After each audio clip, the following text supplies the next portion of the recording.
Hey, good morning. Let me remind you that trading is risky, not appropriate for everyone. Your past performance, good or bad, is not necessarily indicative of future results. But please, please, please stay small, stay humble, focus on the long term, and never, ever, ever, ever, ever risk money you cannot afford to lose.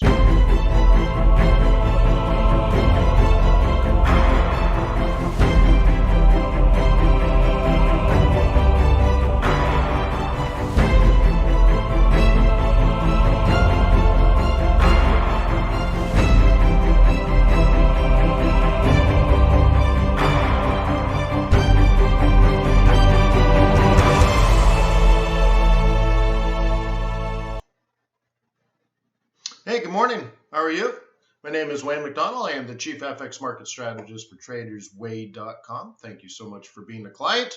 I do these sessions Monday through Friday here at the Forex.Today YouTube channel. So thank you for being a client of Traders Way. Thank you for being a subscriber of the Forex.Today channel. And if you are new, maybe you can do both. Maybe you can open up an account at Traders Way, subscribe at the YouTube channel. But anyways, I do these sessions with the overriding goal of helping you become a better foreign exchange trader, technically, fundamentally, maybe psychologically, whatever it takes. So please visit 7:30 in the morning and come with questions. What currency pairs do you want me to cover? Today, I suggest we do some pound, but also yen pairs, dollar pairs, Swissy pairs, maybe, whatever you want. We also can do gold and oil and such. Oh, hi, 40 people are waiting on the other page. So, all right, so this software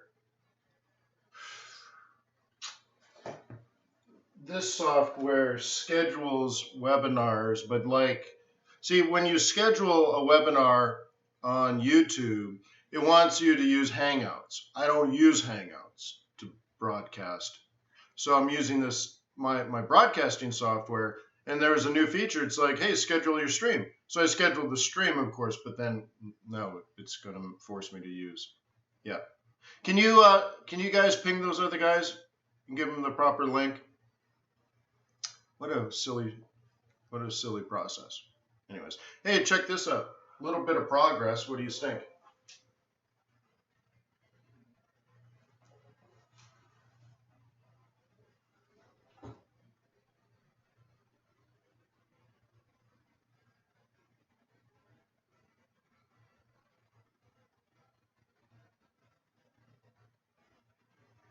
Okay. So interesting, right? Major differences. You see these little lines here? This screen does not have them because it's one screen. Also, the interesting thing is the blacks here are grayish, and the whites are sort of yellowish. And then, of course, on this screen, I don't know. I guess it's been winter too long. I'm getting grumpy. So anyways, so I'm moving toward the right direction here. Team Sound Zone, what? Question mark, question mark. Oh, yeah, so you lost me. Yeah, so I'm back. Yeah, you might have missed it. One of my internet connections was getting slow and low, so I switched over to the other internet connection, so you probably lost me for a little bit. Yeah, so we should be back on the same stream. So anyways.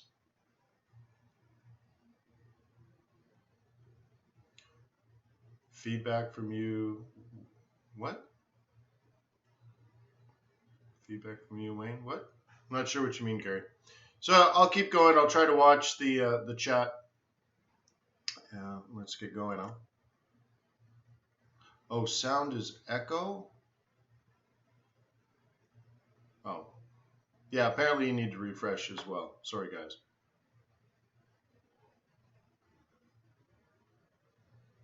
Cool. So it's interesting. So, all right. How many people here got the email?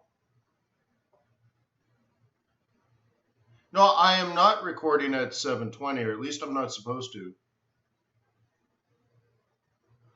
It says HD, but is that HD to people? 720. Okay. And Ron, did it bring you to the right page? Did it bring you to this page, or did it take you to the other page where other people are waiting? The scheduled webinar or to the actual live one?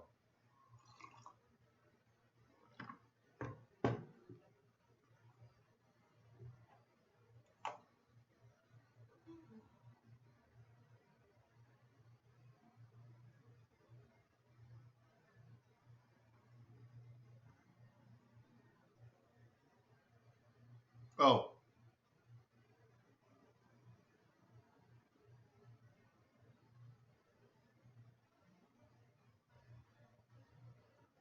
Yeah, 2 windows, yeah. Oh, okay.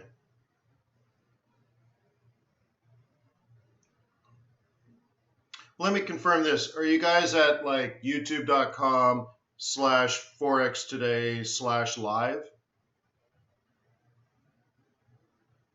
Is that the page you guys are on? Okay, and I'll just get going. Bum, bum, bum, bum, bum, bum. Hello, hello, hello.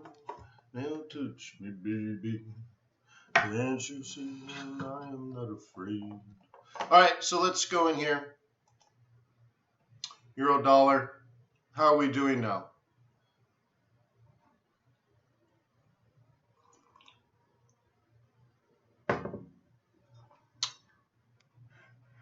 Anyone that signed up for my chart template, I emailed them. Oh, that's where you are, Chuck and Ed. Thank you, guys. Huh.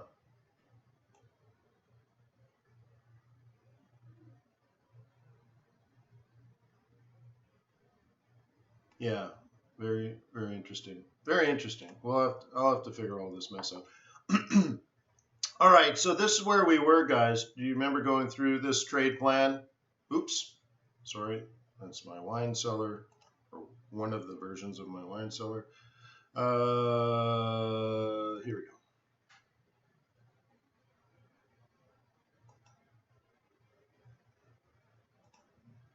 All right, so we were here, was it yesterday? I guess it was yesterday, and we were sort of here. And I said, because of this, and because of this, and because of this, and because of this, we would consider this a sell zone. So I made this across here, and I wrote sell zone. Cool. Okay, so that's interesting. Now the follow-up, right? And I reviewed this yesterday as well. When you make a lower low, you look left, you grab the old support, you drag it across, and this is your sell zone in the future. Like this was a sell zone here, okay? And in this case, this is sort of a different type of sell zone, but it's because it's the first one. So now that we're here, you drag this across, and oh my gosh, there's a sell zone. Okay? And hopefully this makes it a real lower low.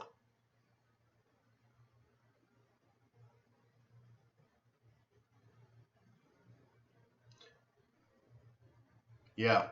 Hey, Ronald, and anyone else new, if you want my chart templates, my chart profiles, my chart indicators, the link is in the description below the YouTube video. The link is charts.fxbootcamp.com. Okay, you got that? So we're at today. So what do you do here? Well, okay, if I'd like to see this make a better lower low. It's not low enough really to get me excited to do this because it's not even a 382 Fibonacci retracement. You have to have a pretty reasonable lower low. Okay, this is a reasonable lower low. This is a reasonable lower low. Okay, this was a reasonable lower low. This hasn't quite done it yet. So someone's playing it kind of like a bottom. So I would like to see it do this. Okay. Now, here's the problem. Because this is where people generally want to become a bear, right? They didn't sell here. They didn't sell here. They didn't sell here. And they didn't sell here. So now they want to sell, right? What's the problem with that? Well, even if they get this one right, which is not clear at the moment, they're going to hit this, and that's where bears are supposed to buy. Okay, bears buy. So that would be a pretty lame place to sell, right? You want to be a bear and sell, but all the bears that did their job, all the bears that know how to trade, are going to buy while you're a bear and selling. So you're probably not going to get it, right?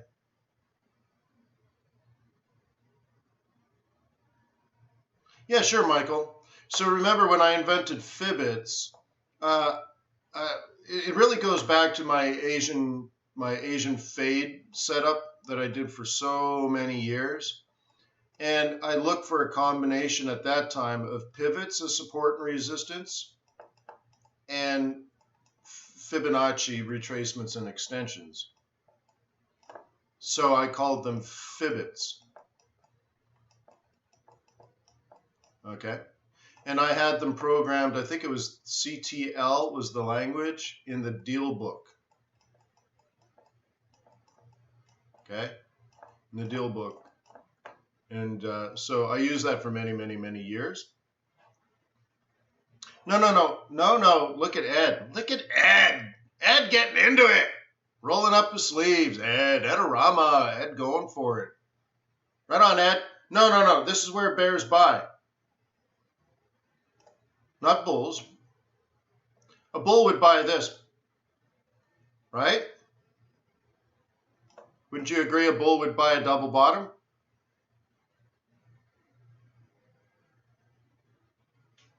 Google it now, CTL do. No, but it's old school, Michael. The company got bought, right? Mohammed I can't even remember his name, who programmed the Dealbook 360. Then he went to Forex.Today. Now I think he's out doing a startup or something now.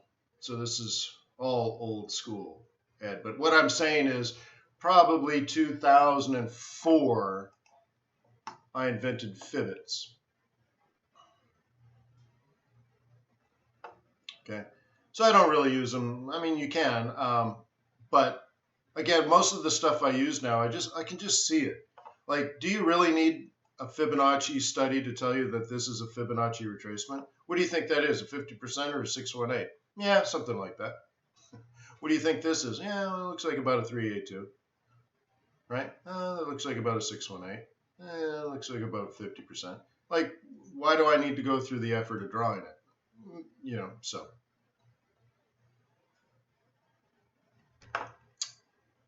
Okay. It's helpful to also know how your indicators work. So if you ask me to draw a MACD, I could draw a MACD for you by hand with a pencil. I can do the calculations. I could also easily do stochastics for you with the pencil. So if I can see it, if I know how to do it, why do I need it on my chart? I can just look at it and tell you. So anyways. Okay. So how are we doing on the yen strength?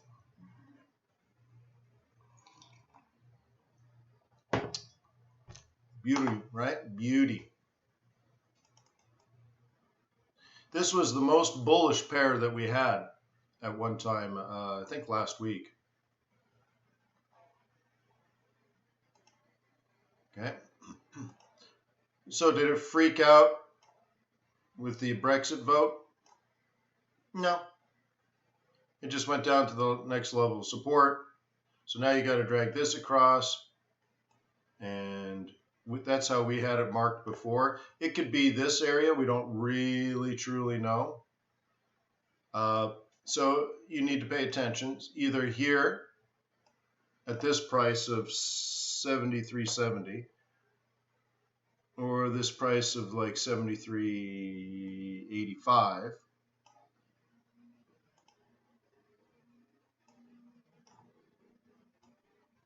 Okay, and then you may want to see if we can get this continue down.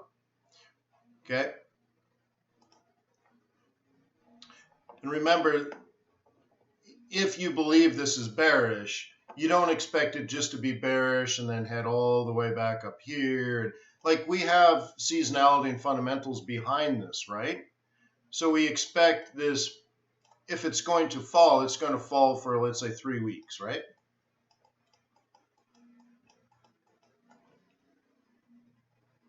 Hang on, my PC is making a weird sound.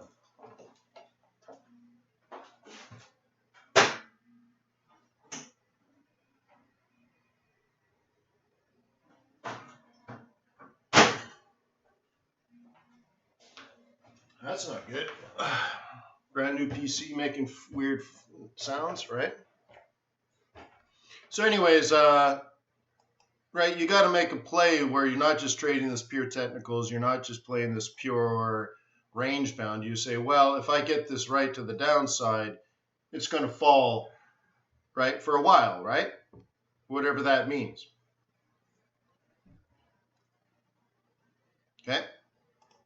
So set that up. If that's what you believe, okay, we call that a hypothesis or a bias. Okay? So get in the game if that's what you believe. Okay? So the first step here, really, I guess you could drag it around here. Just say somewhere in there, you'd look for, on let's say a 5-minute chart, you'd look for a kick off the 15-minute 21. What? Why would it fall for 3 weeks? Seasonality. Because I told you a year ago it would. Because I told you 6 months ago it would. Because I told you 3 months ago it would. Now, does that mean I'm right? No, it doesn't mean I'm right, but I have a hypothesis. So my hypothesis says, right? Well, that was supposed to be an arrow, but let's put it this way. If that's my hypothesis, then we need to use technical analysis to either confirm or deny that hypothesis. So if I am right, it needs to fall, doesn't it? Where would it fall? Where's the resistance? Well, that looks pretty good. So how about this? Let's look for this on a 5-minute chart and get short. Doesn't mean I'm right. It just means I have a plan. Okay. Does that make sense, guys? Signals? Why would I sell you signals? How much do you want to pay me for signals, Ashley? What's the going rate for a signal for me to make decisions for you?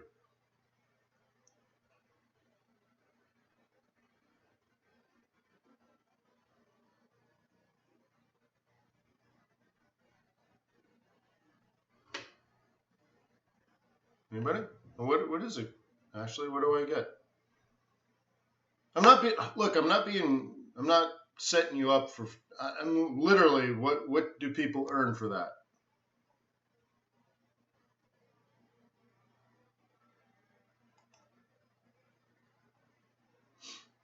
Mm-hmm.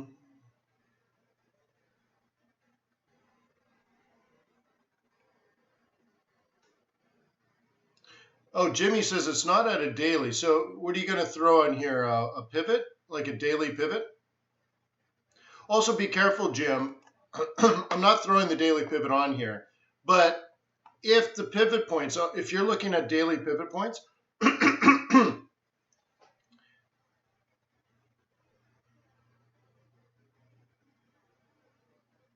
yeah, I don't know what it costs either. No, but like if a rich person said, make decisions for me, you know, I'll say, I need somewhere between $100,000 and $200,000 per million per year. Right? So for me to make decisions for somebody, they should have several million. And I'll say, okay, well, I will charge you $500,000 a year. And I will make this, right? To $500 a month. Really, Ed? That's interesting. Yeah, for suckers. But it just comes down to, like, if it's a signal service or money management, it's the same thing, but a signal service is slow, right? Like, why would you do that? All that kind of stuff. So you might as well just manage the money. It's just better.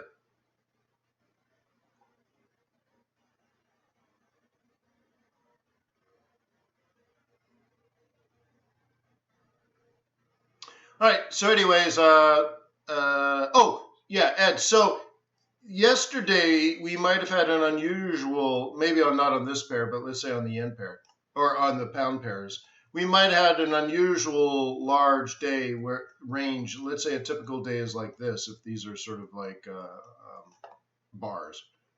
Okay, which means then the daily pivots are going to be redonkulous like this, and they're typically, close. So you might be careful with your daily pivots. And then also in a situation like that, you should use R1 and S1 as your range, not M1 and M4. You see what I mean? Or S2, R2.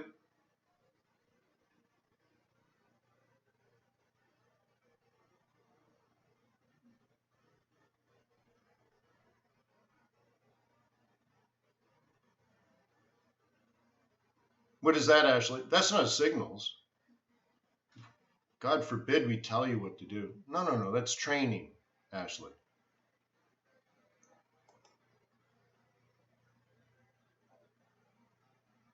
Ashley, how is that? It is good, Ashley.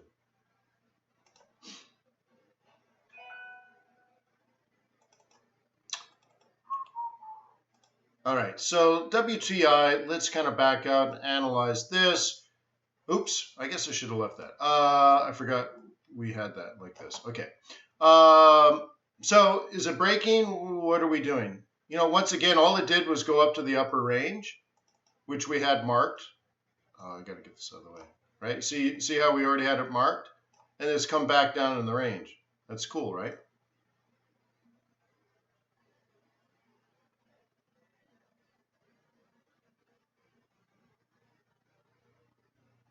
Dalbeer says worth every penny. Right on. Thank you, Dalbeer.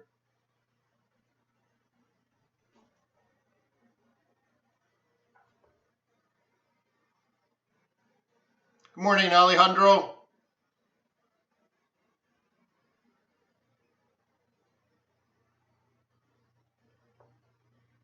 Michael was being lazy. Where's Michael's stuff? What did Michael say?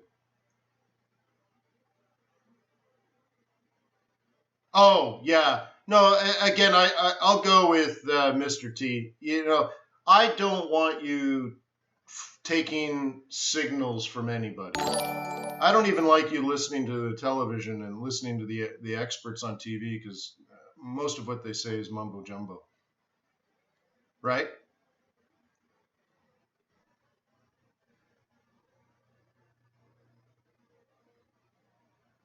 Right? I want you to be able to make decisions for yourself. The whole idea of relying on somebody else is silly.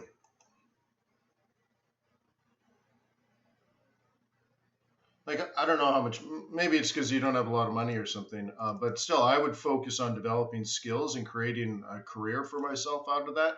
Then, like, if I only had $5,000, why would I pay somebody $99 a month to trade my $5,000? Like, what percentage is that?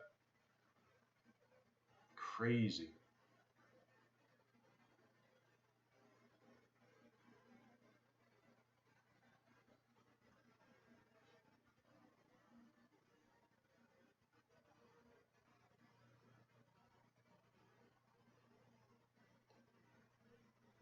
Yeah. So anyways, I don't mean to insult anybody.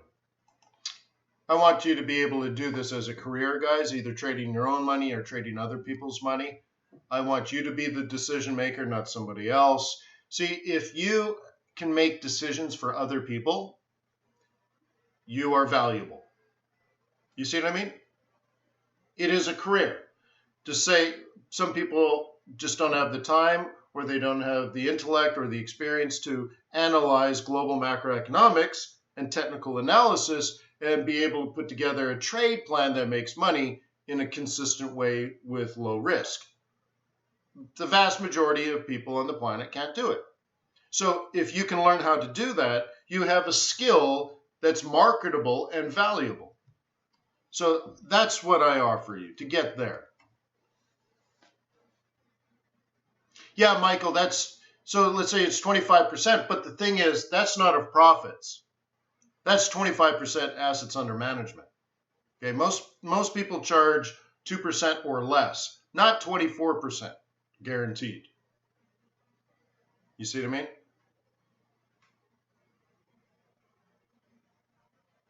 So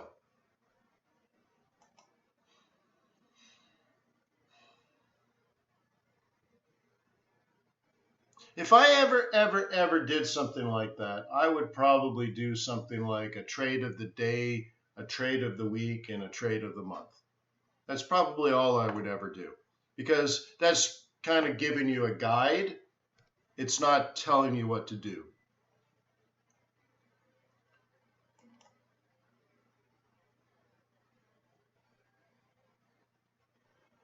Oh, that's important to you to Marcus? Okay, Marcus, tell me what to trade. You want to sell in there? So I could sit here, Marcus, and we can wait for the next 30 minutes for this to trade. You want to do that? It might be 2 hours, depending on how risk averse I am. So I might have to wait 2 hours for that. Do you want to do that with me? Okay. Okay. Do you want me to just do this? Like that makes it better for you? Oh my God, Marcus. No, right? So anyways,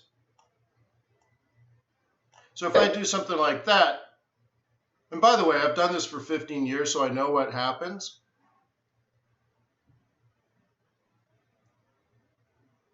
Yeah, when the trade pops up, yeah. So now everyone starts doing this. If I do that as an example, a lot of people in the trading room starts all they do is they click that blindly, right? And the whole thing goes away from learning. The whole thing turns away from education and collaboration in our community. And it goes to a bunch of YouTube people with no money throwing down trades because Wayne told them so. And that bores the heck out of me. That's not something I want to do with my life. So if that's what you need, Marcus, you might want to go somewhere else. For me to just trade for you. Why? For free? Even for what? 50 bucks? 100 bucks a month? I'm going to make all your decisions for you? Right? I don't want to do that. More excuses. All right. Well, I'm sorry I've let you down, Marcus. But let me know when you trade over $1 billion a month. And yeah, and then maybe we can talk serious. All right.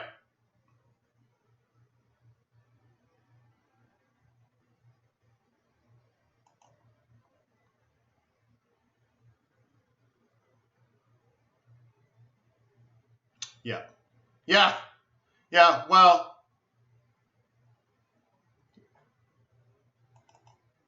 yeah, Marcus. All right, so let's go in here, or let's, son of a gun. What did I do?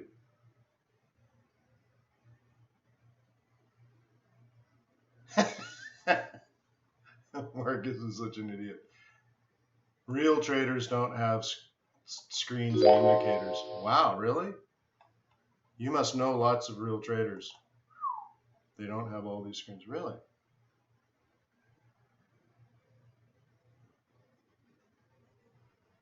All right, Marcus, you are now actually being rude and distracting, so goodbye.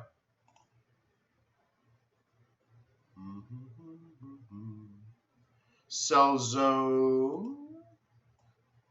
So we'll see. Like I said, I would prefer this to be further down before, but if you were scalping, you would have to seriously consider this, wouldn't you? But the low is not quite low enough, in my humble opinion. So I'm very concerned that this is a double bottom. So I would thin my trade, for example.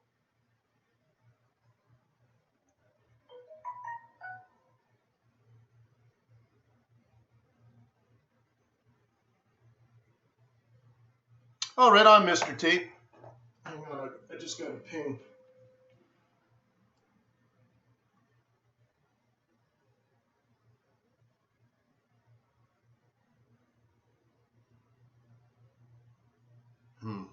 By the way, my dog's been sick, so I've been up like 4 or 5 times in the night. Apparently, I got to take care of her after this webinar. Right. Well, congratulations, Mr. T. That's really good. Ed says I got 6 screens, no waiting from 2007. Yeah. Well, I have less screens than I had before. All right. So let's go to. I want to get a let's go in on take a better look at energy, because I think this is kind of a leading indicator of where we really are, sort of in the stock market and the bond market. Like the Brexit stuff is Brexit stuff. That's related to itself, not global macroeconomics, right? The British created that.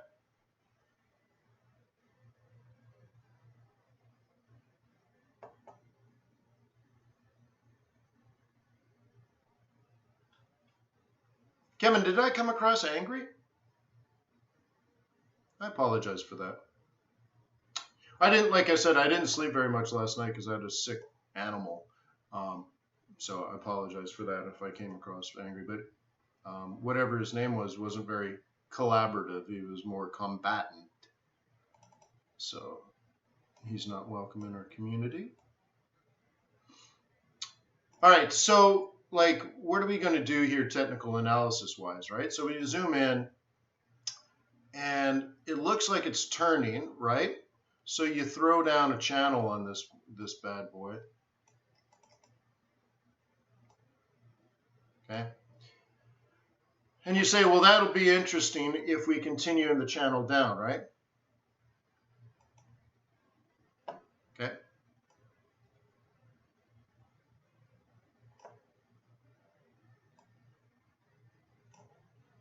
Okay. And this is indicative of a falling stock market, right? Which we talked about, what, on Monday?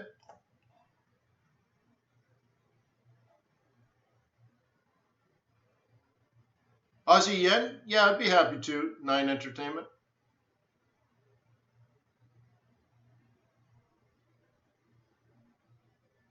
Crypto Creeper, I got a buy limit order on Mexican. So on the peso, the only thing I do is the remittance trade. So I typically don't do that.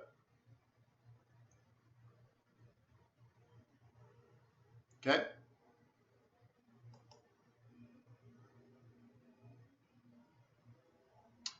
So what do you think? Is that a sell?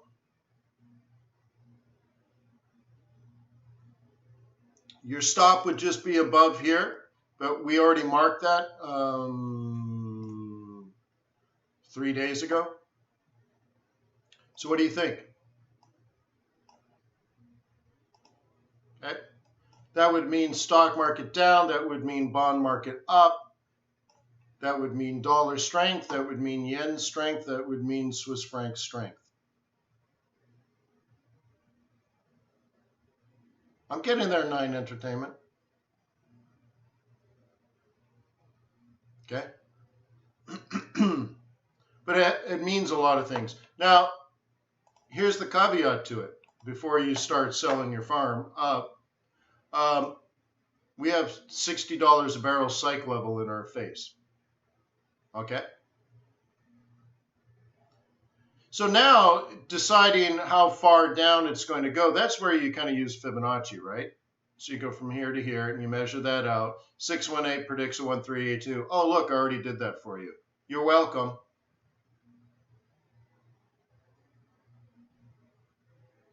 Do I use RSI divergence? You totally can, or stochastics divergence, right?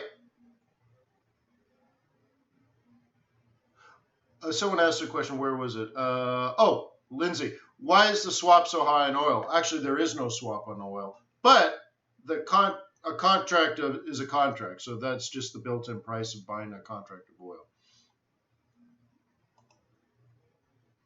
Okay, but you can use stochastics. I prefer stochastic divergence or RSI divergence. That's fine. What does it mean though? Do you know what it actually means? Whoever asked the question, where is it? Do you cron or crons? Shrons? Do you know what it actually means when you get a divergence?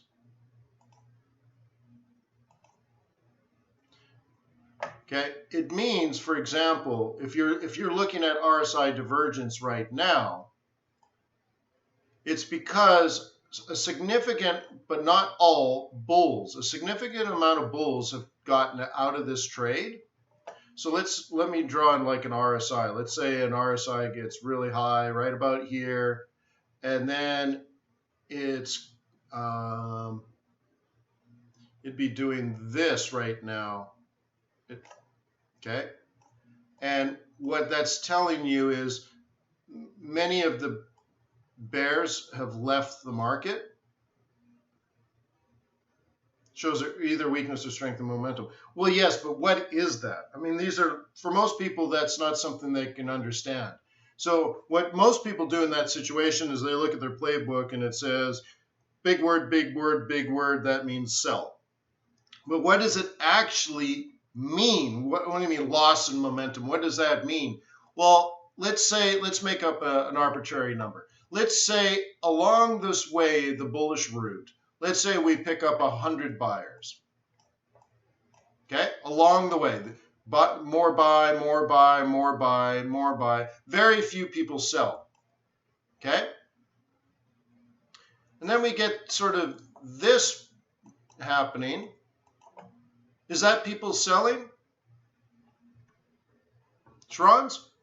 Is this area here that I circle? Is this bears selling?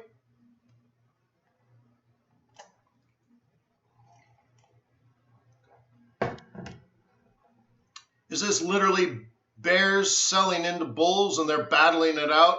It's a street fight between bulls and bears? Is that actually what's going on here? Bulls taking profit. Bulls selling. This goes back to someone else's comment before where I said this is where bears would buy. And somebody said, no, bears sell. No, this is where bears buy. So this is where bulls sell, which takes them out of the position. So now we drop to like 70% bulls. Is the market bearish yet? No.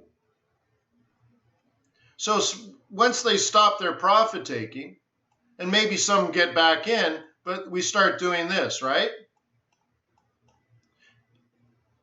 And what if some of these traders were not great traders? What if the traders were actually entering their trades here and they're like, oh, like I'm up 50 pips. And the next day they're like, oh my God, I'm breaking it, please go up, right? These are the ones begging for it to go up so they can make their 8 pips profit or whatever these people do. But what the oscillator is telling you is that we've lost a lot of bulls, but the market is not technically bearish yet. So if a bear now, and I have to change colors to make it comprehensible, if bears sell now off of a lower high, any bull that's still in the market's got their stop jammed here, right? Right? That's where you would move it, right? If you were here and did not take profit here, where would your stop be? Well, after this first rally, you don't want to be in another lower low, so you move your stop here no matter where you entered. We know where the stops are. So now, if we don't get new bulls here and bears get the strength and courage to wake up in the morning and sell into you, now you start hitting stops and it cascades down. And that's what divergence is telling you. It's not that the market is more bearish, it's less bullish, and there's vulnerability. And so if you saw divergence and you were a bear, this is where you would take advantage of that. That would be plan A. Plan A for today, if I were me, I'd say, okay, I want to sell a 50% Fibonacci retracement, which is a lower high. Okay, that's plan A for the day.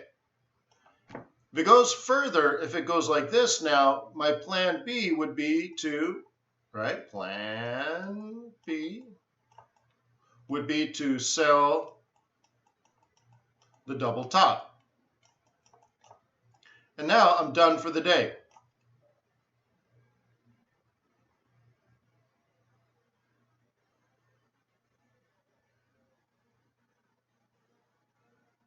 Well, Lindsay, it's a commodity.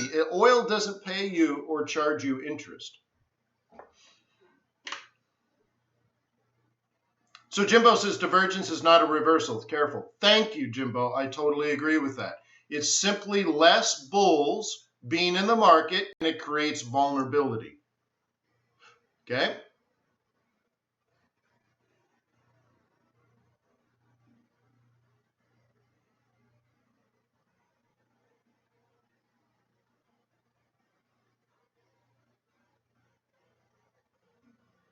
Right, Michael. That's a good way of looking at it, Michael. This is, well, thank you very much, Michael.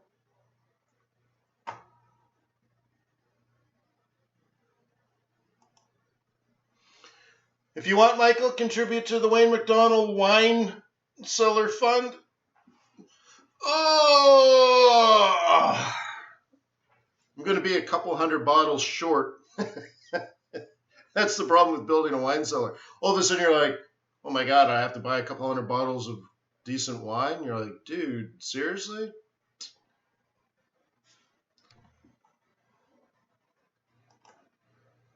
Okay, so anyways, that's Brent. Okay, that's your international oil. I wonder if something like that would happen with WTI. Okay. Look at this bouncy bounce of 44. Just amazing, right? So what do you want to do with this? Are you long-term short or short-term long? So there's two schools of thought here, right? There's this. It's one school of thought. The other one is sort of more, let's say, something like this.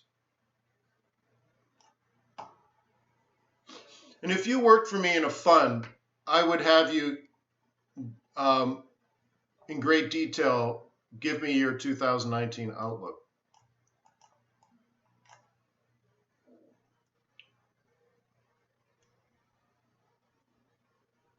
Okay. So Cedric says oil is still bullish until support is broken, but even more important than that, I mean, okay, I mean, you can't refute that, right? You can't argue that. Okay, you're right, Cedric, right? But more like, give me 3 reasonable reasons, okay, not technical now, that oil will not drop below $44.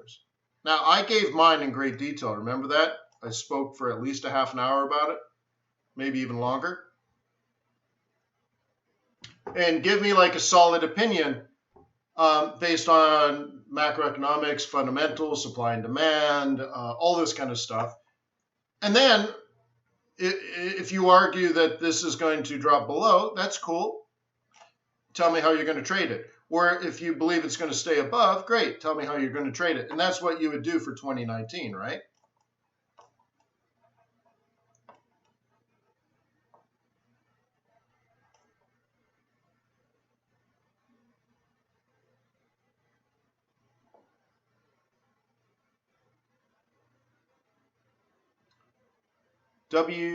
Wax, is that how you say Waquez? But a lot of traders use RSI divergence with Bollinger Band to take short-term trend. With a Bollinger Band, really?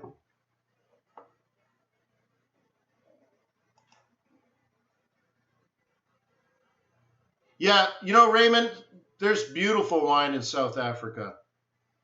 Beautiful.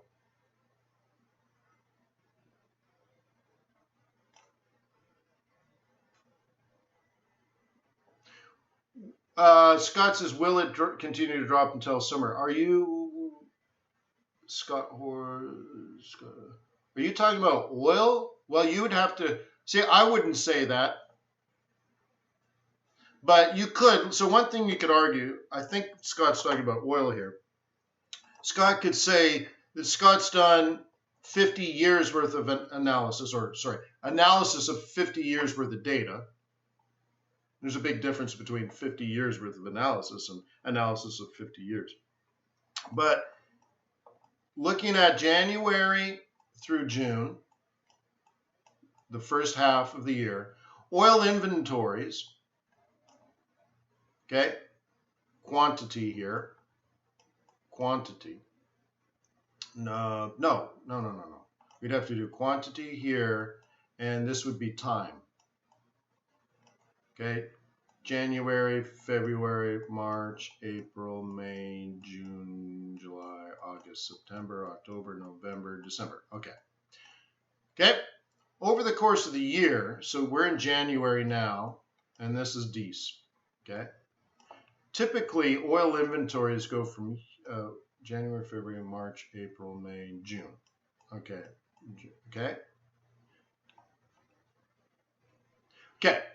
Typically, oil inventories do this. Okay. That's the 50-year average. That peak oil in inventories generally looks something like that. And then the next thing you could do, because remember we were talking yesterday about potential versus real.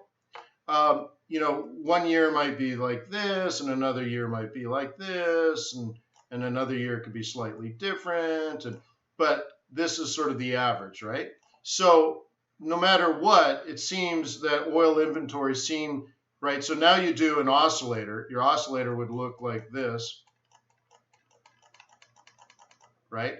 Typically, well, actually it should be up here. An oscillator would, not an oscillator, sorry, histogram would look like that. So what's, was it Scott? Who said it? No, Scott, yeah. So Scott might be saying, well, this January to June period, oil inventories generally, over the long run, seem to build up. And then, right? When quantity rises, typically price falls. Okay? 9, I will get there. Okay? Now, that's what Scott might be talking about. And there's some truth to that. I mean, it is true. So now you have to take that and then line that up with current market conditions, current inventory reports, current geopolitical risks, current macro trends, like is China demanding more energy right now or less energy? That kind of stuff. All that goes into it, okay? So with the Chinese economy slowing down, no, it's not even expanding, but it's not in recession per se. But with Chinese demand falling, which I believe is a European problem, not a Chinese problem, but with with the Chinese economy slowing down, will they demand more energy this spring or less energy, right? And if it's less, then also that might make you a bear on oil.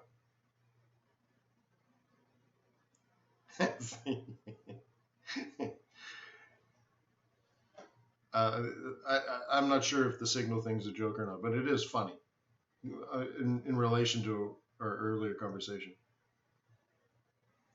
So anyways, use this as a canary in the coal mine, if you will. Do inventories go up because no, generally, okay, generally, demand is pretty stable in the United States. Okay? Now, then, so that would be your mean, but we know that there's more to it than that, right? So there are times when demand goes up in the summer above, right? So now you got demand this way in summer because of summer holidays and Americans driving around the United States so much. But everybody knows that that's going to happen. So refineries, now I got to switch colors again. Now refineries, in anticipation of the increased demand in June, July, August, from January to June, build up production. So there's really two sides that you need to analyze when you're doing the energy complex, and that's production and demand. Okay, and producers typically anticipate demand and produce the product first and then sell it later. So with this anticipated driving season in June, July, and August, creating so much demand in January, February, March, April, and May, or closer and closer and closer to that period, producers need to make gasoline. So remember, there's only one buyer of crude oil. Okay? Does anybody know who actually buys crude oil? Because this is what this is. This is crude oil. Brent crude. WTI crude. Who buys crude? You don't buy crude. He doesn't buy crude. She doesn't buy crude. Who buys crude? Refineries. And now what does a refinery do with crude oil? They make a product to sell. Nobody wants crude. You can't do anything with crude. Okay? So the refineries, they take it and they crack it. Not frack it, they crack it. So you probably have driven by these things where you see like this huge, amazing looking plant with pipes everywhere. And it looks like it should be on Mars, right? So this is my oil refinery. And what do you see in the middle of the oil refinery? Huge tower. Okay? And what are they doing? They heat up the oil until it's boiling hot. Boil, maybe even hotter than that. I don't know how hot it is, but it's very, very, very hot. And the lightest part of it, okay, right? The hottest part of it is basically vapor. And we call that jet fuel.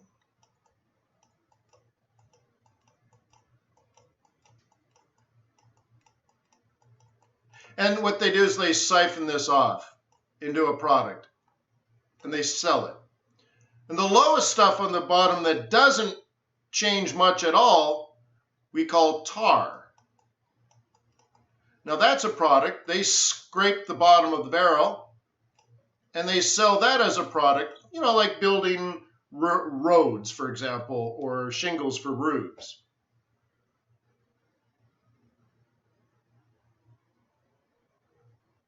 Okay? And somewhere in here is gasoline.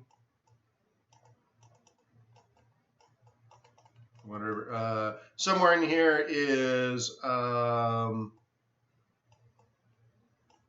Vaseline. Yeah, you ever notice that? They're like the similar words. Yeah, right? So on and so forth. The nasty nat gas at the top gets turned into fertilizer. And all that kind of stuff. And so they just siphon it off depending on the heat. How far does it rise when the crude, it goes in as crude, they heat it up. This is a cooling tower, by the way, right? They heat it up, it expands, right? And then they crack it by siphoning off what they need depending on how high it rises under heat and pressure. Okay? Plastics, all that kind of stuff. You'd be surprised, almost everything in your life, including the food you eat, comes from crude or nat gas, which is, part of the process, right? So nat gas, for example, you can burn it, but after it has to be cleaned, right? So a lot of the stuff they pull out of it, like sulfur, and so on and so forth, potassium, all this stuff becomes fertilizer. And so that goes into the ground. And fertilizer doesn't come from cow poop. I mean, it can, right? It's right. But the food you eat has been nourished through natural gas and crude oil. It's really neat, right? So I took a class on 150 years worth of oil. So I know the history of the entire oil market from the very, very beginning. But also we studied, the upline and downline process of digging up oil out of the ground and sending it, right, to be refined and then out into the market. So if you're ever at Harvard, you should do it.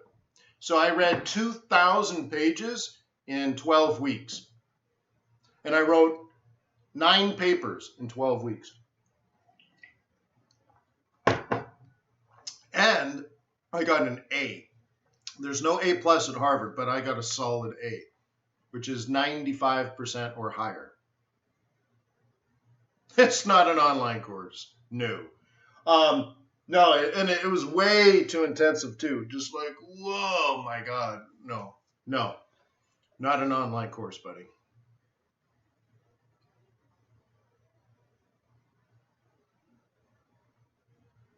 Oh, right on, Ben. Ben says, best webinars hand down. Well, I'm sure I'll get a few thumbs down, but if you could thumbs up, that would be cool. Right on, Scotty. Well, stop calling it, right? Stop calling it like this channel. No, it's your community. You're part of a community now, Scotty. It's us. This is us. It's not just it's us. This is part of your team. So 92% at Harvard is a B. No, 92% is an A minus. Okay. Now my program is if I get a less than a B, I get kicked out. If my average is less than a B, I get kicked out. If I get a C, it's like I didn't even take the class, and you get put on warning. So you get no credit for the class. You might have paid thousands of dollars, worked for 12 weeks out of your life, 150 to 200 hours of your time. And they're like, yeah, you didn't even take this class. You got a C. Like, were you even there? You're like, dude, I worked my ass off. Like, dude, you get no credit. No credit, but it drops your GPA. And if you drop below a B GPA, they kick you out of the school. Like, you're out. F you. Hit the bricks. Go try Yale. Oh, Amira, we're on an online course. Okay, yeah. Oh, gee whiz, I didn't get much sleep last night. All right. But I graduate in my first degree. I graduate in this May, and that means I can join the Harvard Club. And wow, do I want to do that? Wow.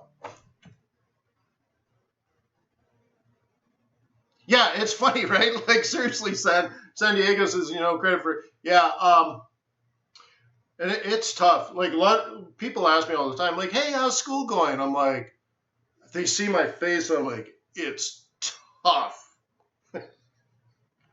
So anyways. Yeah, right on, guys. No one else says this stuff online. Thank you for being there. Yeah, hey, my pleasure. Cool. So look, another reason I do these webinars, guys, is I'm looking for people that know how to trade. I really hope you guys learn how to trade. And this is designed to help you become a professional trader. As you can see, I'm not putting you into trades. I'm not making decisions for you. I don't say, oh, let's go. Oh, did you see the retail sales news? Boom, boom, everybody sell, sell, sell. Let's go, go, go. Like, I'm not interested in that. That's not what I do. But I do want to teach you how to trade. One of the reasons is I want you to be professional and I want you to be profitable so that you're very consistent over long periods of time. And that would make you a really good client to Trader's Way, right? Trader's Way makes this all happen for all of us. So we need to be cognizant of that and we need to pay it back, right? So if you're a good trader and you can trade consistently over long periods of time, you'd make a fantastic client.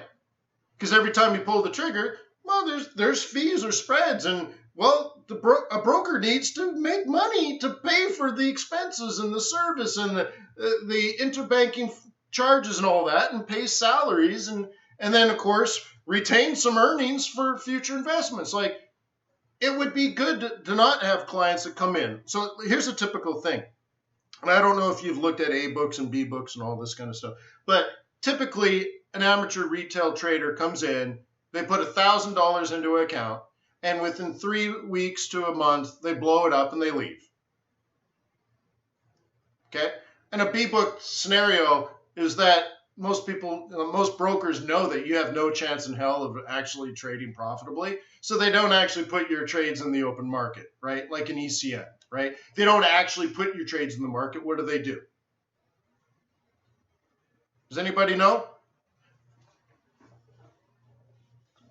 I'll only talk about this briefly and then we'll get back into other trades. But what does a typical broker do if they think you're going to fail? Why would they enter your trades into the interbanking system if you're going to throw your money away, right? So what does a lot of brokers do? They don't actually enter it.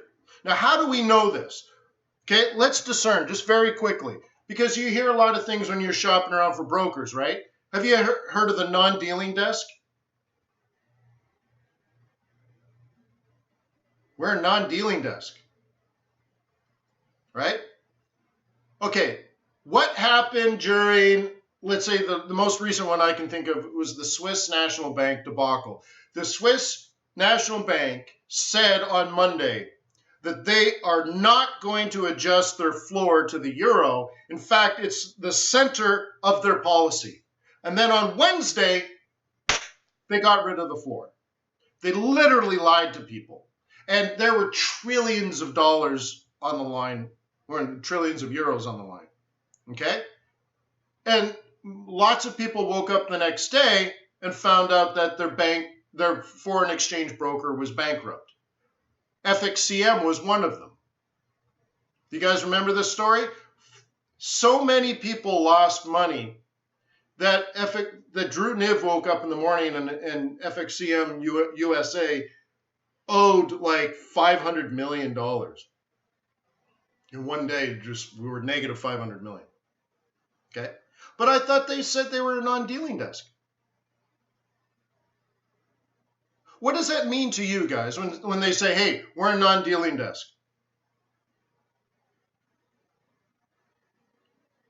How do you interpret that? Are they trading against you, or are they giving your money to the into the interbanking system? But it doesn't sound like they trade against you, right? Doesn't it sound like they're not involved? So then if these non-dealing desk brokers enter your trades into the interbanking system, then how did they go bankrupt in the middle of the night? How's it possible if they're not holding your trade? So like Alpari went bankrupt, right? FXCM went bankrupt. What happened to Trader's Way? Nothing. They're not holding your trades. They put it in the interbanking system. Now, clients might have lost money, but that's up to the client. They place their stops, they place their limits, they enter their trades, they don't enter their trades, but that has nothing to do with Trader's Way because they entered into the interbanking system like they tell people. So I told them after that, I'm like, hey, well, you should probably send out an email. People are freaking out because brokers are going out of business. And they're like, yeah, that's a good idea. So they sent out an email. Hey, everything's fine. We're fine right? You don't have counterparty risk or something like this. So that's when major, ginormous, non-dealing desk brokers went out of business because they were holding your trades. And Traders Way was just totally fine. Interesting, right?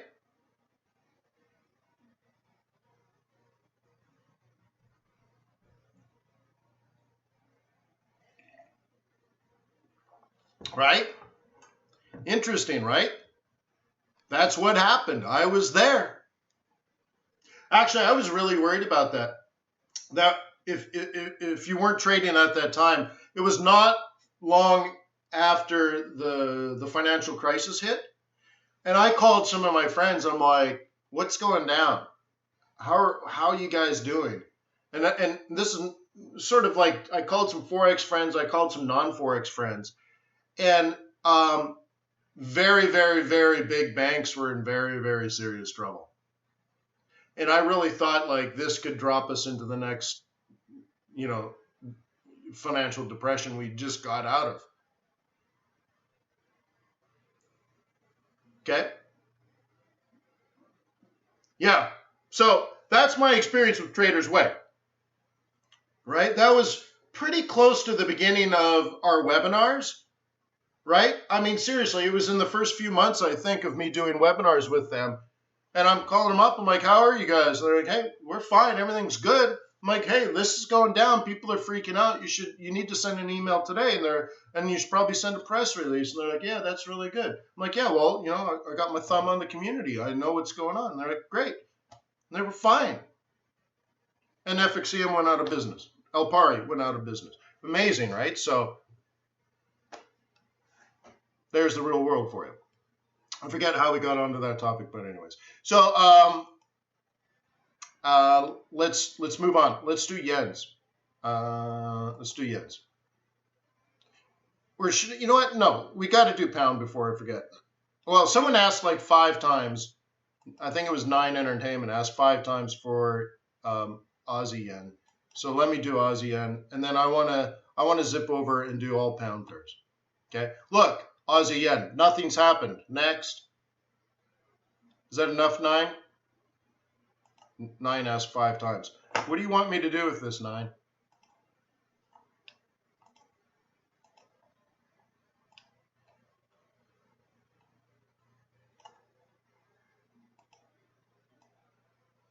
Okay, look.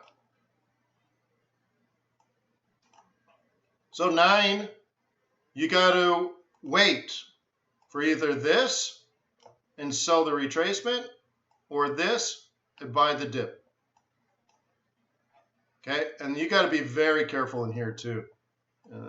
This doesn't look good at all, 9. Okay, on a 15-minute chart, it doesn't look good to me at all. On a weekly basis, this doesn't look good at all. I guess you could do it like it's more bullish than bearish scenario. Yeah, I mean, yeah, but I feel like I'm shopping while I'm hungry.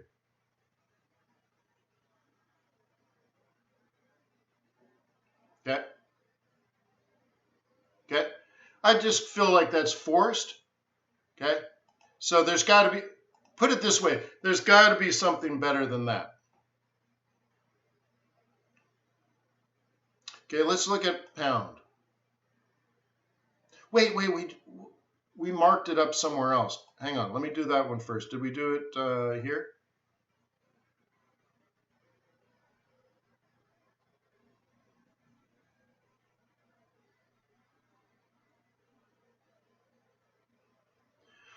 San Diego, to me that's a selling.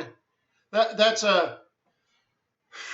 I don't know where we did the pound yen. I thought we did it. We didn't do it here. Going back to the Peter Schiff thing. To me, what happens is people fall into a sellable point of view, and it's important when you're in sales. Like, what are your features? What are your benefits? But also, like, what is your purpose? If you're going to sell something, right? Like, if you're selling a product, what is the purpose of the product? But more importantly, how does your audience or your customer base use the product? Like, what's their need? What are they trying to do with it, right? And making a living off of being contrarian is just sort of a sellable point of view. It's sellable. You can always get on TV and say the stock market's going to crash, the government sucks, the dollar is worthless, this is all controlled by somebody else, right? The banks are evil, the Fed is evil, it's the Russians, it's the Chinese. You could sell that all day long. Okay? But you know what I think is like real? Is like sort of like how I phrase it in the book, right? The sit down, shut up, and get ready for the next trade. Like, even if that was somewhat true, or let's say it is somewhat true, you still have to like trade, right? And it's not always bad, and it's not always good, and things come in cycles. There's micro cycles, there's super cycles, there's business cycles, there's seasonality cycles, and all of this stuff that you just kind of have to work through.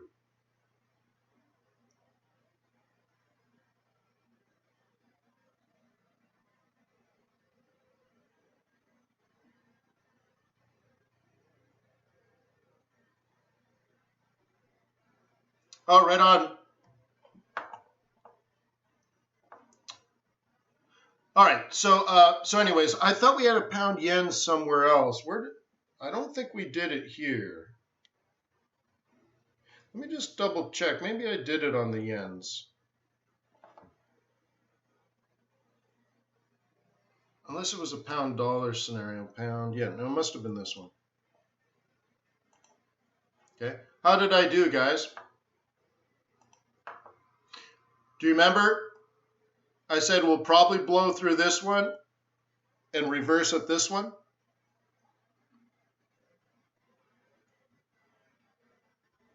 Remember? I said it would probably blow through this one if it went up and hit the next one and reverse there. Can anyone concur that these are key levels, but we were likely to blow through them and reverse at the more extreme ones? How many will concur?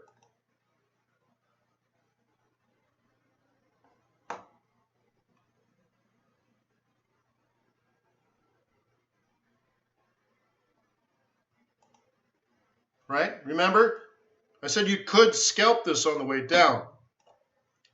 The better is the right?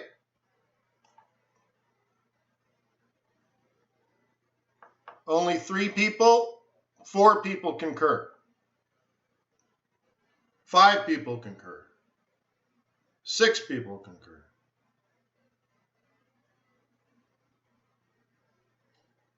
Can we get anyone else?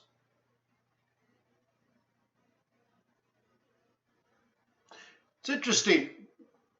There's 177 people right now, right? And like there's like 8 to 10 people active in the chat. So I'm wondering where everyone else is. Thank you, Highlander. Brinsley Watson. Thank you, Brinsley. So can you give me at least a like for that? Like, remember how crazy this was supposed to be? We were here, by the way, guys. We were here. I said that it would either do this or it would do this.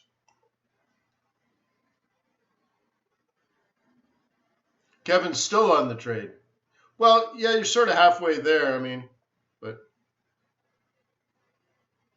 Oh, I see. So you can watch YouTube, but if you're not logged in, you can't comment. Yeah, I guess so. Right on, guys. So it looks like now 30 people have concurred. Okay, cool. Right on. So hopefully that was helpful. Thank you, Black Kuro.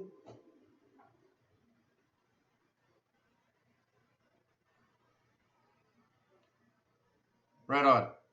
Nice call. Well, it's not To me, it's just technical analysis, guys. It's not a call. Now, I know I'm picking on the words, but like a call to me is like a big guess. Like, great guess. That was a hell of a Hail Mary. Well, no, it's just technical analysis, right? Look, that's all it is. Look, I just did my analysis. So, right?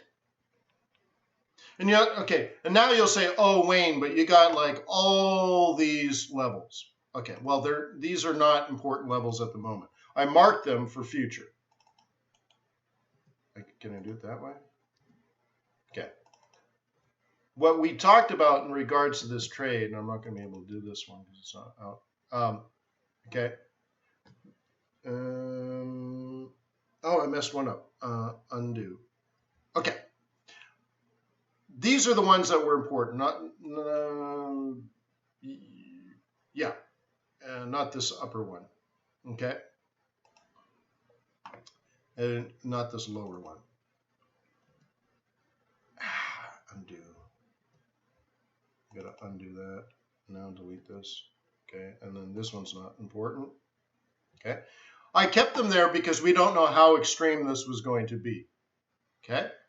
But I'm just looking at support and resistance, right? There's nothing, there's no magic to this, right? Look, I've just taken the bottom off here. Okay. And I'm lining it up with a next month's pivot and stuff. But, I'm looking at this area here. It's kind of like this. Okay. This is definitely resistance. You can see there's resistance up here. If we got up there, that'd be interesting. But we started here. This is where we were at the time. Right? No. Wait, hang on. Maybe I've gone too far out. 1, 2, we were here. Okay, we were here. It's hard to see. Okay, we were here. Okay? And I just said, look, it's going to be volatile. We know that. What we don't know is it going to go up or is it going to go down, right? I think we can agree on that.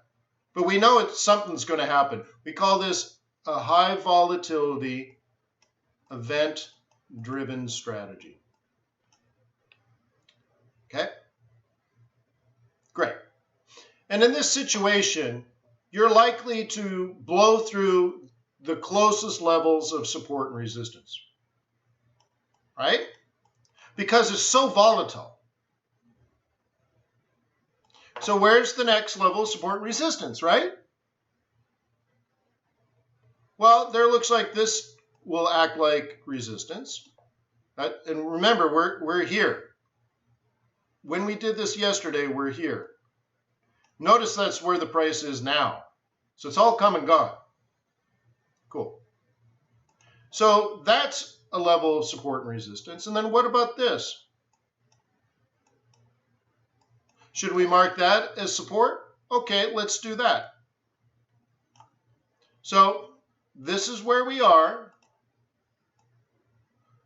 This is the closest level of resistance.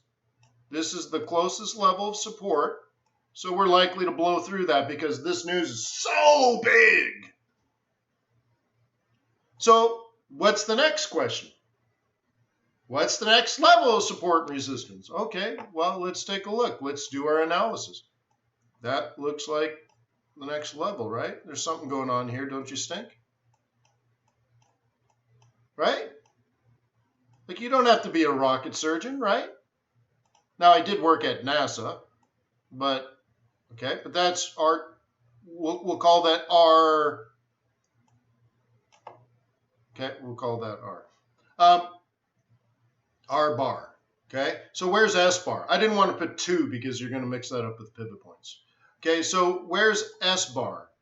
Well, I grabbed this and this, okay? And I think I talked myself into it because of the cluster of this week's monthly pivots, or this month's monthly pivots, next month's monthly pivots. I don't know why. Like, I could see I could have gone a little farther down, but for whatever reason, I must have been on a different time frame. I saw something interesting.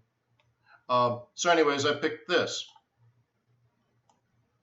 So you can see it's like, it's not a big deal.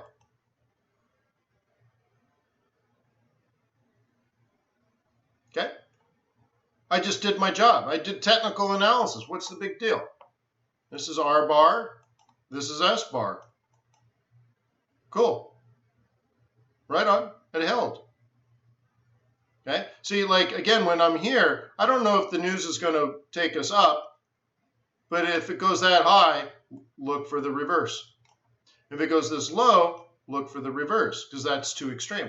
And then along the way, in your high volatility event-driven strategy, which I teach every month at Non-Farm Payrolls Live, which I've been doing for 13 and a half years. So I've definitely taught people how to do this. And by the way, did anyone attend my last Non-Farm Payrolls Live? We set up like 2 or 3 scalps and got perfect entries and got perfect exits. Now, it doesn't always work perfect, but it did happen perfectly, right? And what did we do? On a 1-minute chart, you got a big move, right? You look for a pullback, you sell the retracement, and you look for an extension, and then you look for a retracement into a roll reversal. And you do this on a 1-minute chart. That's a high volatility event-driven strategy. And that's what you do on your way down, and then you get the counter trend trade. Okay? And you're like, well, Wayne, that's a lot of information. Where do I get that type of information? Do I have to pay you money and stuff? If you go to Forex.Today, I wrote a very, very detailed multi-page explanation on how to do that, including the counter trend trade. It's all been documented and it's all out there, and that's free. It's called how to predict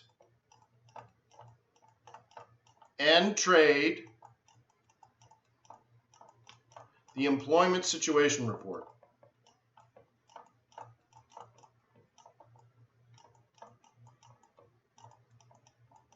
So you can go to Forex.Today and type in how to predict and trade the employment situation report, Wayne McDonald. Boom! And you will just go, and then you'll get dizzy, and then you'll fall and hit your face on the side of your desk, and your spouse will say, "What's that big lump on your head?" And you're like, "Wayne did that. Wayne did that. He's mean." So anyways, cool. So nothing amazing happened there. All very boring, all very predictable. Okay. Cool. Boring and predictable is good, right?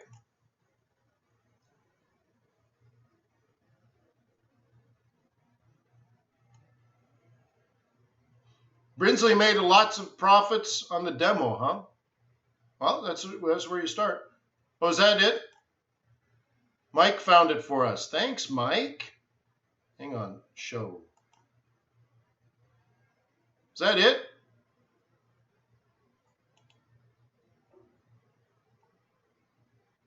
Unfortunately, I can't open it. Go to channel. Put in. I can't open it, actually, so sorry. And now I can't get rid. All right. If only, yeah. Found it, bookmarked it. There you go. Yeah. So put that in Wayne's wine fund. You know what? I actually did that. What is the? How do I do that? I actually created it. Wayne, will you do in control stream? I never remember how to do this. Honeybee, go. Oh, look at that. I can go to YouTube and watch it on YouTube. Interesting. Where are my other things?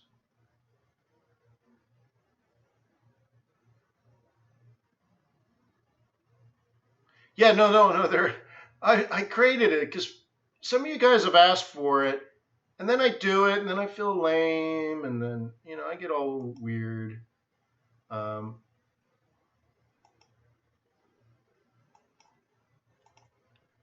there's a link somewhere. You can do it now. It's like a wish list. How do I do it? Where's the wish list? Widget, integration account, my share, face mask, merch store. So many things on here. Oh, wish list. How do I do that? Add to my wish list. How do I get to my wish list? And then jump. I don't know how to do this. Video alert box. It was actually kind of cool. That's why I wanted to show it. Why don't they just tell me?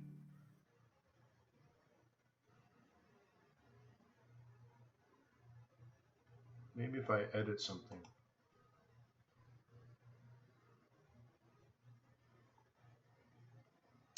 Oh, I wish they made this easier.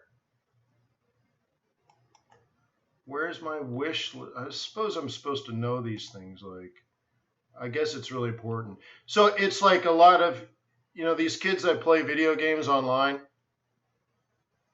on YouTube, and people like tip them and send them buy their computers and stuff. There's cool software to do it, but I guess it's a really big thing for them. So I've set it up, but I've forgotten how to do it.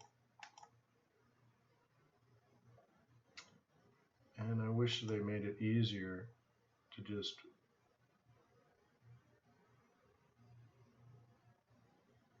All right, give me just a couple of seconds more. Come on. I wish they made it. Oh, I think I found it. All right, I found it. I think I found it. Copy, because I can't open it in a different browser. Let's see. Now. Open new. So what is it? Let's just double check this. I don't know if it can do it.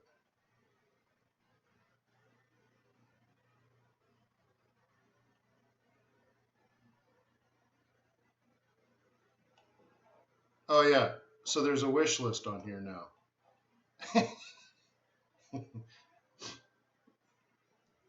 I don't know.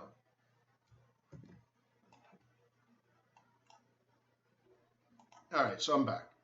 I just needed, it just drove me nuts.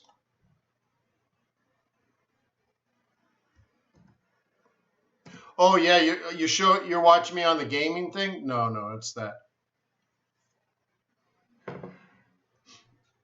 Anyways, yeah, it's the software for me to broadcast. So anyways, oh man, I look terrible. What time is it? Oh, it's late again, man. Always get sidetracked. So let's do one or two more quickly. Okay. Thank you for subscribing. Jack. Okay. So how do you want to trade this? Okay. Well, we're at a key level, aren't we? Look at this. I got this marked up from an old trade plan. Okay. All right. Couple of things. We're at a monthly R1 and we're at a weekly M4. So this is likely to be topish. It doesn't mean sell. It means take profit. Okay. Now, if you just had to sell, you'd create the lower low, lower high, and you'd probably be selling next week at this price. Not this week. You'd probably like Friday or Monday be selling. And if you're a bull, you want to buy the dip. Okay. And typically on a breakout, you do the role reversal, but there needs to be some profit taking first. So bulls will sell. And then the idea, if you're a bull now, the bulls will buy it back. If you're a bear, you need it to fall and you need to sell here next week. Okay.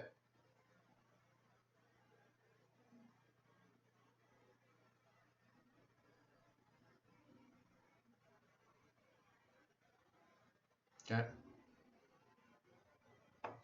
Oh, well, Kevin, it wouldn't be a scalp, so I wouldn't even look at it till tomorrow.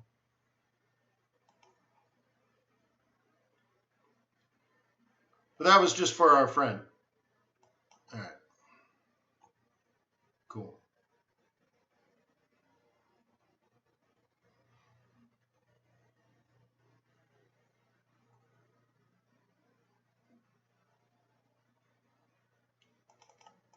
So I'm trying to think, like, where were we yesterday at the time of the news? Okay, because this is from other things, I believe. So where's my drawing tool? Come on, I got to start that again.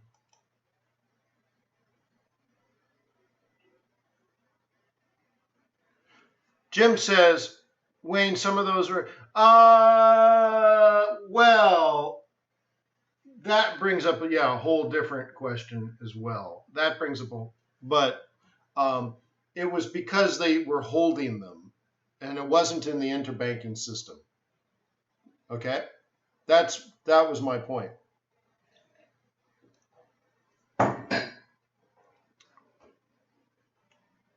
Okay. So, anyways, record, pause. So I think we're kind of in here, right? So that begs a question, where's the closest level of support and resistance? Where's the more dramatic level of support and resistance, right?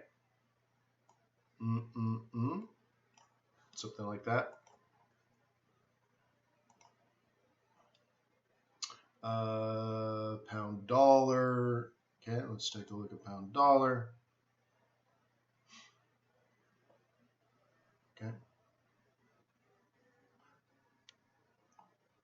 Definitely more difficult to trade, especially this move, and I've been trying to get it out of our analysis. It really messes things up, right? That big drop really messes things up. There's a breakout pullback trade in here, and then the news, right? So maybe another way of looking at it, like this would be a terrible place to buy the pound, right?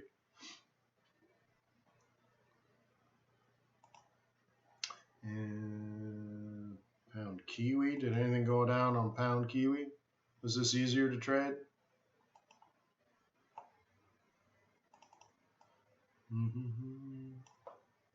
Seems like it was, huh?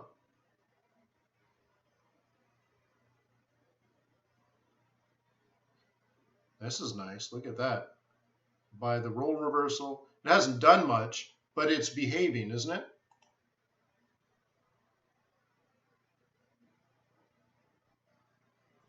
Okay. Also signaling Kiwi weakness, right? You see how this is a proper reversal and we're back above. So we're respecting support more than we're respecting resistance. You see that? So a lot of people are going to think basically this. This is, by the way, just in case you don't see it, right? I don't know how good of a swing trader you are, but that's a buy zone and this is the target. Okay? Set up with an inverse head and shoulders pattern in December. So the January target's up here. Hey, Johnny.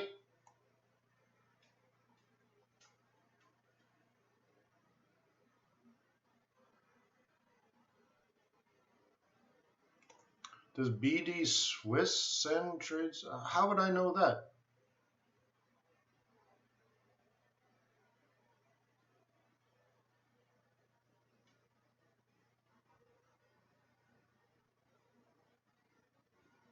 Yeah. Hey, Michael, have you taken the swing trading course? Michael says, that's something I need to learn, reading the pivots for entries and targets for weekly and monthly. Amazing stuff.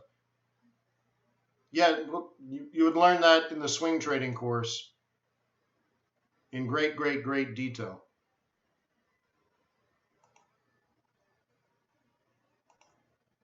fxbootcamp.com.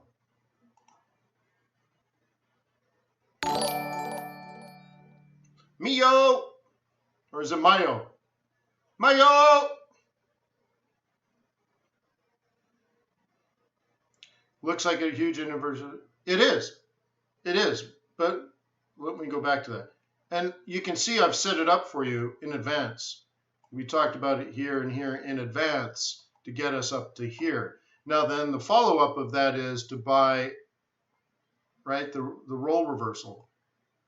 So that's all back from December. And this is January. So if the destiny is fulfilled, we should be up here. Now, we know there's tons of Brexit risk on this, so it's a big question mark. But yeah, oh, that's definitely an inverse head and shoulders. But, you know, we did that in advance. You can see it's really, really easy. Right? For example, I can't really zoom in there because of how long ago it was, because it's going to move way to the left. But you see this? When I do this, this is predicting the head and inverse head and shoulders. And I would have drawn that when we were up here. So I'll say, aha, we're up here. So now we're going to buy a dip, and it's, you know, we use this as a guide, a roll reversal. You can use a Fibonacci retracement. You can use pivot points and psych levels and all that kind of stuff. I think there was a pivot point in here. That's why we have it marked. I'm pretty sure, okay, and if I'm wrong, I'm sorry. I'll see if I can. I'm pretty sure I drew this before it happened. That's a very Wayne thing to do.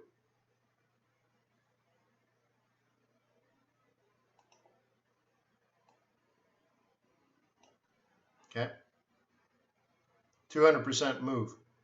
So anyways, so yeah, so inverse head and shoulders are like so easy to predict, right? Okay, Michael, you should take it. fxbootcamp.com, swing trading group.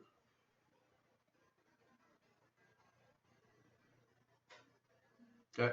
Remember, you learn day trading as well. We've combined the two groups. No sense teaching half people swing trading and the other half day trading. So now we just teach everybody both. So you should consider that.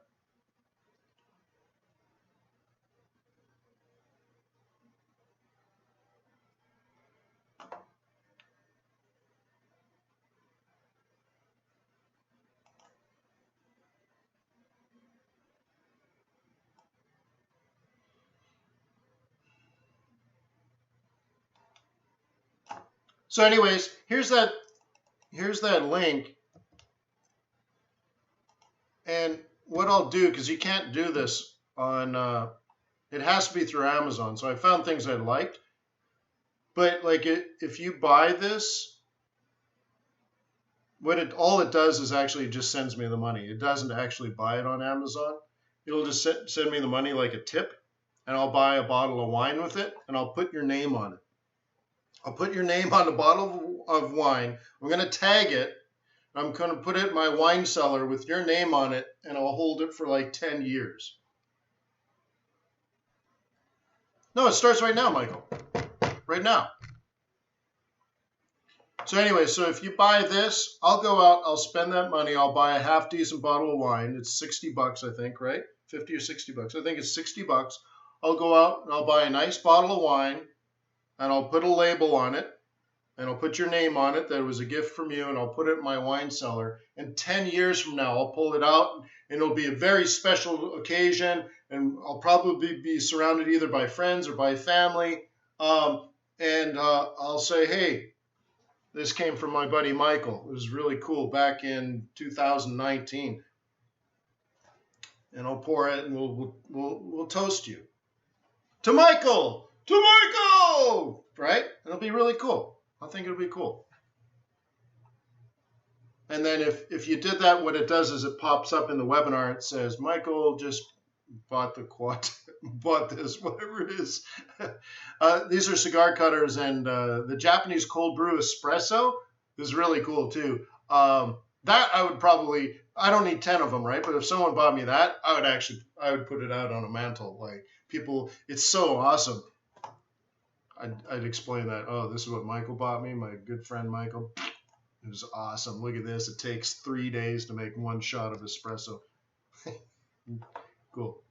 So anyways, well, hey, peace on earth. May the pips be with you. May your profits be above average.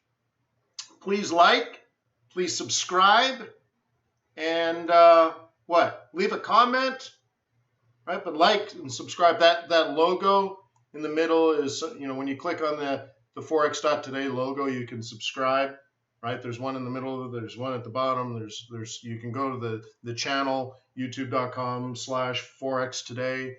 You can subscribe there. And also, my chart templates are in the description below. So I will see you tomorrow. Cheers.